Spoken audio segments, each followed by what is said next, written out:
G'day, Mike here, back at it again in the kitchen, cooking a sausage. Sausage time, because it's lunchtime. We had a break yesterday, cooking soup. How wild. And we had such a long video yesterday, I had to verify my account. I had to get a text message, put the number in. I was like, oh my god, I never had to do this before. And it was only like a few minutes long video. It was like 5 minute longer video. It was a long one. It was a long one. Soz about that. I hope it wasn't too strenuous to watch. Um, but yeah. So we went through the Pig King. I've started to have doubts about my breakdown of the Pig King. Hey, start to think, what if I've picked the wrong predicament? I like the predicament I've chosen because it is the first problem that's brought up. And that's why I think it needs to be the predicament. The first problem that's brought up is the childlessness, the needing a child. Yeah, but yeah, that makes the quest very long. Whereas if you took the predicament as the pig skin, could be different. Yeah, but we finished off yesterday that the princess, the pig, married a princess, well, fisherwoman's daughter, poor woman's daughter, and they're happily married. But the pig has revealed his secret, that at night he can take his skin off and no longer be a pig, but instead be a man, a handsome man. And she loves him either way. So today we're going to have the denouement. We're going to see how it plays out. And I think it is a significant spot where we finished, that we as the audience have seen, yep, the pig, he is a real man under all that pigness, which I'm sure is a real word. Oh, also, sorry, because I didn't have time yesterday to do any reflection on the thing, but the woman's wisdom is fantastic. Alright, I'll read the denouement as the resolution, how the resolution plays out, and then maybe we'll have some time to do some reflections. We'll see, secret, nice. Cool. Alright, the denouement of The Pig King by Giovanni Francesco Straparola. But the burden of the strange and weighty secret which her husband had confided to her pressed heavily upon Meldina. And one day she went to her mother-in-law and said, "Gracious Queen, when I first married your son, I believed I was married to a beast. But now I find that you have given me the comeliest, the worthiest, and most gallant young man ever born into the world to be my husband. For know that when he comes into my chamber to lie down by my side, he casts off his dirty hide and leaves it on the ground, and is changed into a graceful, handsome youth. No one would believe this marvel unless they saw it with their own eyes." When the queen heard these words, she was sure that her daughter-in-law must be jesting with her. But Meldina insisted that what she said was true. And when the queen demanded to know how she might witness with her own eyes the truth of this thing, Meldina replied, "Come to my chamber tonight, when we shall be in our first sleep. The door will be open, and you will find what I tell you is the truth." That same night, when the time came and all were gone to rest, the queen let some torches be kindled and went, accompanied by the king, to the chamber of her son.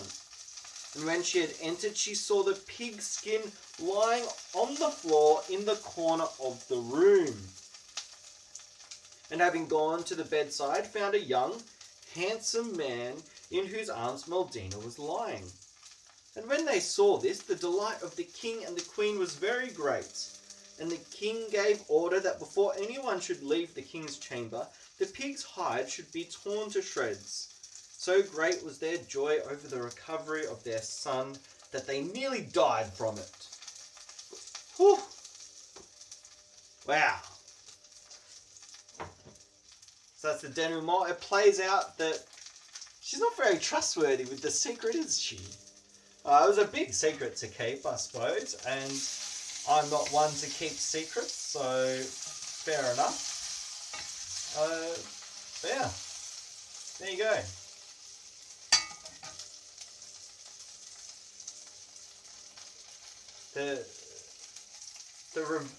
The revelation has spread to the king and queen. So they did already have a son at the end of the quest. They had a grandson as well at the end of the quest. But now they get to know that they have a good son, which is significant. So we'll see the ending tomorrow. I think the ending really does finish off the denouement and sets out the new state of affairs. But yeah, there's only one paragraph left, and I've only been breaking it by paragraphs, not more detailed than that. So there you go. Yeah. Oh, hello, girl. Look at this little beastie. Oh yeah, I need to say, these packet of beef sausages, this one is a pork sausage in the fry pan today. It's not true, but I said it, that this is a pork sausage in the pan. That's a lie, but because we've been reading The Pig King, I'm saying it's a pork sausage. Anyway, Sylvia, don't tell lies. Oh.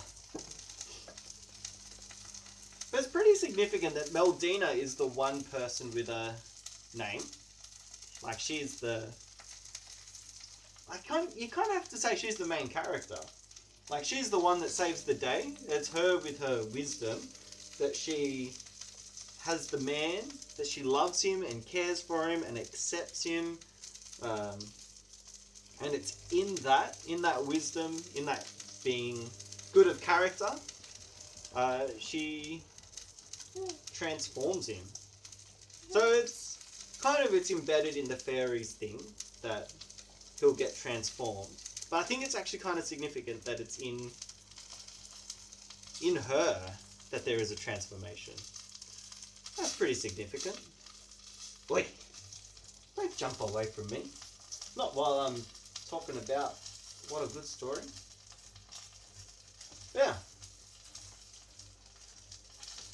And so I think also remembering that it is a story for women. Like, its first word starts off, "Dear ladies." It's a story for women. And really, you follow the queen. Like, when the Pig King is asking for a wife, you follow in that not so much the pig and his desire for a wife. You follow the queen in her distress of being like, you're a filthy pig and you killed the last one. Well, that's not exactly the feeling the first time, but the second time it is, third time it is. So you go along with the women at each instance, hey? But the thing is the remarkability of Meldina, that she shows good character and loves a brute. Loves just what is, quite frankly, an awful and disappointing son. Yeah. Which is very interesting. And interesting, that idea that love will transform people. I think people often don't think that love transforms people. People like the idea of like asceticism, of fasting, of putting off things, of not love and giving more, but of kind of hate and withdrawing stuff. That's kind of your stoic view of things.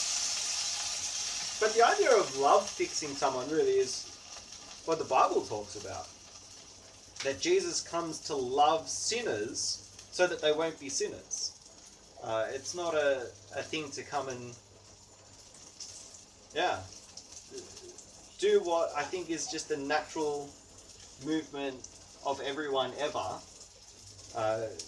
to browbeat and harangue and nag and destroy. But instead, Jesus comes to love. And in love, give genuine, real transformation. And so I think that's kind of what is going on with Meldina, that she loves the pig prince, and that is crucial in transforming him and revealing the secret that he is a handsome man under all that pig flesh. Anyway, tomorrow we'll get to the ending. What a wild ride this week has been, getting to read The Pig King. Another slightly long video, not as long as yesterday. But yeah, have a lovely, homely Thursday, and I'll catch you tomorrow. Have a good one.